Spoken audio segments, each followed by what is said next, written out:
Welcome to Catholic Views. I'm your host, Renee Kranz. On today's show, we will have Father Scott Trainer back in the studio. We're going to talk about the National Eucharistic Revival that will begin on Corpus Christi Sunday, which I believe is June 19th. Yes? Yes, Burgwald? Okay, thanks. He comes in to tell us what this thing is about, why we're doing the Eucharistic Revival, and what we can expect in the next couple of years as it's going on. First, we have Dr. Chris Burgwald in studio for Biblical Bites with Dr. B. These are all the pauses. Like this is a very dramatic. Very dramatic. Very dramatic. Trying something new.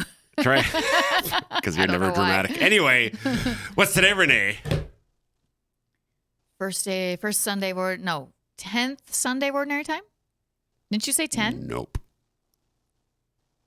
19? Casey, do you know? 13? Casey's not on mic He's yet. not. No, Chicken. This week is the 11th week of Ordinary Time. However, today is not the 11th Sunday in Ordinary Time because, as both of you know, the Sunday after Pentecost is always something Trinity. Yep. Something Trinity. Yes, Trinity Sunday. So it's Trinity Sunday. So yes, tricked us. Well, I did. Yeah, you because tricked it's just been this way your entire life, Renee. Trinity Sunday sneaking up on you. So yeah, Trinity Sundays always comes the Sunday after Pentecost. Okay, well, let me get a raise of hands of the audience out there. Who knew which Sunday it was because you've known it your whole life? Right. Now let's get a raise of hands. How many of you in the audience work for the diocese? Oh, a lot of hands went down there, Renee. For the bishop.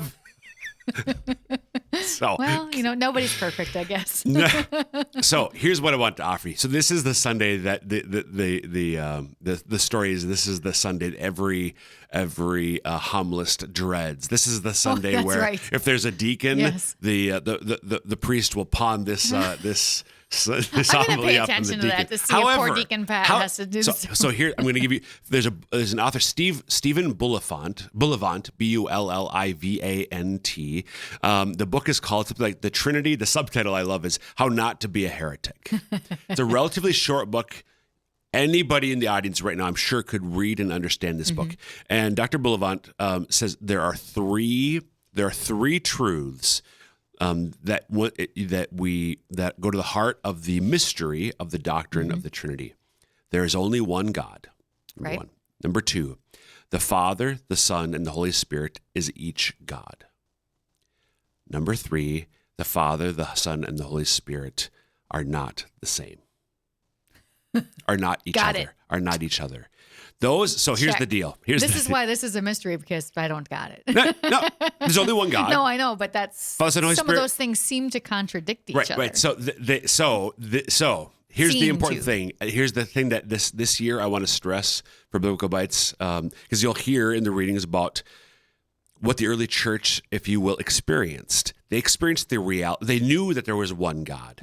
Okay, they knew that they were faithful Jews. The first Christians had monotheism beat into their heads by God through his prophets for centuries. So one God. Then this guy comes along who starts doing some really amazing stuff and teaching and just like being awesome. His name is Jesus. That is how you tell when someone's God is he's being awesome. They realize he's the Messiah, and then they realize they're like, oh my gosh, he's claiming to actually be God. But he refers to him, but he refers to the Father as someone else. Right.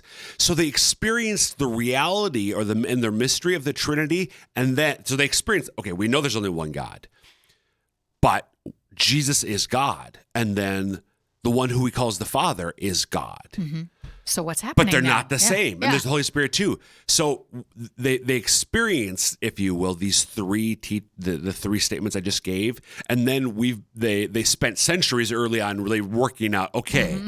Because some of these, as you said, some of these seem contrary. What is this? But we hold all three of them. And sometimes there could be a tension. So what people have tried to do is they drop one of them. That never works out well. Right. That's how you be a heretic. Yes. How not to be a heretic, you hold all those teachings true. This is a mystery, but this is the truth of who God is. So my final thing is pray that the Lord would draw you into the mystery of who he is as the Trinity. Yeah. Some prayer on that would be super helpful. Amen. Thanks, Dr. B. You bet.